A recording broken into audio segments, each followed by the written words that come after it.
Salut à tous et bienvenue, nouveau numéro du Lange. Aujourd'hui, on s'intéresse au tir à la carabine avec le spécialiste, le numéro 1 français. Il est là, c'est Valérian Sauveplane. Salut Valérian. Bonjour. Très heureux de te rencontrer. On va parler de cette discipline peut-être un peu trop méconnue. Et tout de suite, et comme d'habitude, c'est Loïs Kahn qui va tracer ton portrait. Alors Valérian, tu as 35 ans, tu es né à Montpellier et tu pratiques le tir depuis l'âge de 7 ans. Alors tu as commencé avec ton oncle et ton grand-père et c'est à 16 ans que tu as décroché ton premier titre international, vice-champion d'Europe junior aux 3 positions. Donc tu nous expliqueras dans quelques minutes ce que c'est exactement. Ton palmarès, c'est long comme mon bras. Bon, alors c'est pas vraiment une référence vu ma petite taille, mais bon, on fait avec ce qu'on a. Alors, tu gagnes la Coupe du Monde en 2005 en égalant le record du monde du 60 balles couchées. Je ne sais pas vraiment ce que c'est. Et tu te classes 7e lors de tes premiers Jeux Olympiques à Pékin. En 2010, tu montes sur la 2e marche du podium lors des championnats du monde, sur ta spécialité, le tir à la carabine couchée. Et en 2012, tu participes également aux Jeux Olympiques de Londres.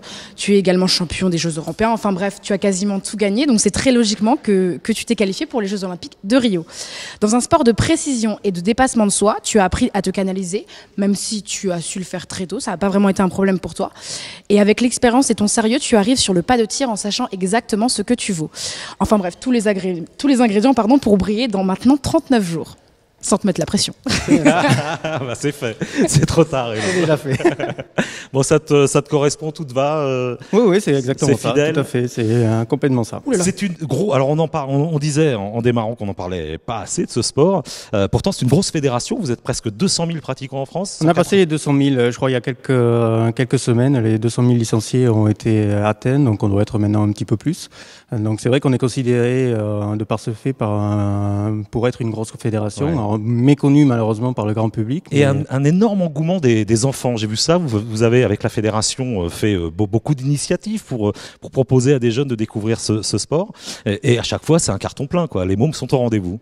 C'est ce qui est paradoxal en fait, c'est que c'est une discipline qui est encore une fois très méconnue et puis pas vraiment appréciée du fait qu'on utilise des armes.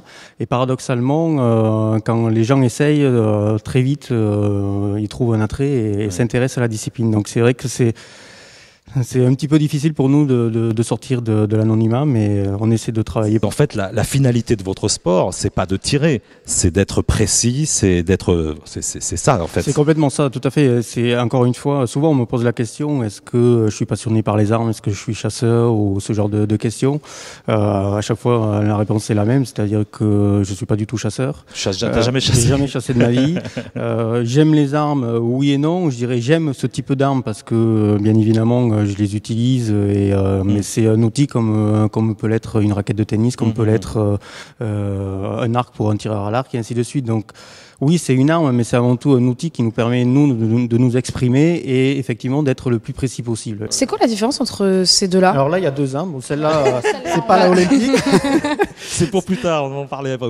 Comme il y a 2 armes, comme il y a 2 disciplines de distance, là, il y a le 10 mètres et le 50 mètres. Donc à 10 mètres, on utilise des armes à air comprimé avec un petit cylindre où il y a de l'air à l'intérieur à 200 bars, où on met un petit plomb comme un peut voir à la fête foraine, et l'arme 50 mètres que l'on utilise, donc avec du vin de long rifle et des petites cartouches.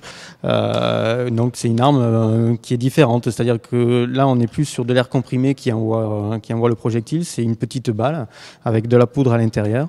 Voilà, et qui envoie donc le projectile au bout. À partir du moment où le percuteur tape à l'arrière de la cartouche, la poudre à l'intérieur s'enflamme et fait partir le projectile. Alors ça reste un sport, même si vous faites pas forcément de cardio, hein, c'est pas le truc, mais de la musculation par contre, parce que la tonicité du corps est importante dans votre discipline. Exactement. En fait, la tonicité nous sert surtout en position debout pour obtenir le maximum de gainage et de stabilité. Ouais. En fait, sachant que voilà, la cible est assez petite, donc l'objectif c'est d'être suffisamment stable pour ensuite pouvoir s'exprimer pleinement.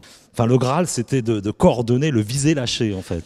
Tout à fait. En fait, ce qu'on appelle la coordination visée-lâché, c'est tout simplement aligner. C'est la coordination entre l'alignement de l'arme avec le visuel et l'action du doigt sur la côte détente pour que le coup parte à ce moment-là. Ça, c'est le plus compliqué finalement. C'est le plus compliqué, tout à fait. Mais encore une fois, c'est facilité à partir du moment où on est plus stable. Plus on est stable, plus c'est facilité puisqu'on passe plus de temps sur le 10. C'est ce qui permet aussi, c'est ce que permet le simulateur de tir. En fait, c'est de travailler pour augmenter cette stabilité et augmenter le temps passé sur. Alors, il y a un sujet qui fait énormément polémique dans votre discipline, c'est le fameux l'œil directeur. Alors on parle beaucoup de ça dans tous les sports, hein. Il y a un pied d'appel par exemple, on est plus fort avec le bras gauche ou le bras droit dans certains sports. Vous, le truc c'est l'œil directeur. Explique-nous cette notion. L'œil directeur, en fait, c'est l'œil par lequel on aura tendance à regarder. En fait, c'est un œil c'est celui qui va diriger normalement le regard de la personne. C'est-à-dire que quand on ferme, si on regarde les deux yeux ouverts, si on ferme un œil aussi et on ferme l'autre, on se rend compte qu'en fait, quand on a les deux yeux ouverts, on a une certaine vision. Si on ferme l'œil ou l'autre, c'est plus tout à fait la même vision. Il y en a un qui est décalé. Donc, en fait, l'œil directeur correspond à la vision des deux yeux ouverts. Les Jeux Olympiques, donc, ça sera ta 3e participation. Il n'y a pas beaucoup d'athlètes qui ont ce bonheur-là, hein. T'en es conscient? Ouais, c'est vrai que c'est assez rare, je dirais. Mais nous, on a cette chance-là d'avoir une discipline qui dure un petit peu. Je dirais encore, j'ai loupé les Jeux de 2004 pour pas grand-chose. Donc voilà, ça pourrait être mes 4e, mais voilà, c'est déjà bien 3. Ça commence à être assez intéressant au niveau de la maturité. Alors l'objectif? D'abord, le premier objectif, la fameuse question. Non, comme la première des choses, c'est être finaliste. Voilà, la première des choses, c'est être finaliste pour justement prétendre à être potentiellement médaillable. Il y a ensuite en finale de s'exprimer au maximum, de gérer au maximum. Et puis en finale, tout est faisable. Je dirais, c'est le gros avantage maintenant, c'est que même les meilleurs au monde peuvent se faire surprendre sur des finales. Donc. Alors au départ, on voulait lui proposer ça comme défi. Il n'a pas voulu. Donc ce sera billard. Vous connaissez la formule. Il faut taper la petite bouboule blanche et puis rentrer une de ces boules le plus vite possible. Le temps est chronométré et le chrono démarre quand tu as tapé la boule blanche. C'est Héloïse qui fait les commentaires. Attention. Qui a fait ça? C'est une blague. Allons-y. Top départ. Paf. Ah, on sent qu'il a joué beaucoup. Ah ouais, on sent que... Parce que faut savoir qu'on a eu beaucoup de cas ici. Il y a eu des cas de quelques heures. Ah non, mais ils doivent passer des heures en fait à la Fédération française de tir. C'est ça. Quand ils ont fini de... Ah ouais, pas mal. Il est très vif. Il est très vif. Je pense d'ailleurs qu'il a pu battre notre record. Je suis pas sûr, mais... En temps, c'est pas sûr, mais en tout cas en précision, c'était pas mal. C'est un peu sa spécialité, en même temps. C'est clair. Valérian, merci beaucoup de ton passage au Lange. On s'est régalé, on a découvert plein de choses sur ta discipline. Et puis nous, on se retrouve évidemment avec d'autres champions pour d'autres aventures très prochainement.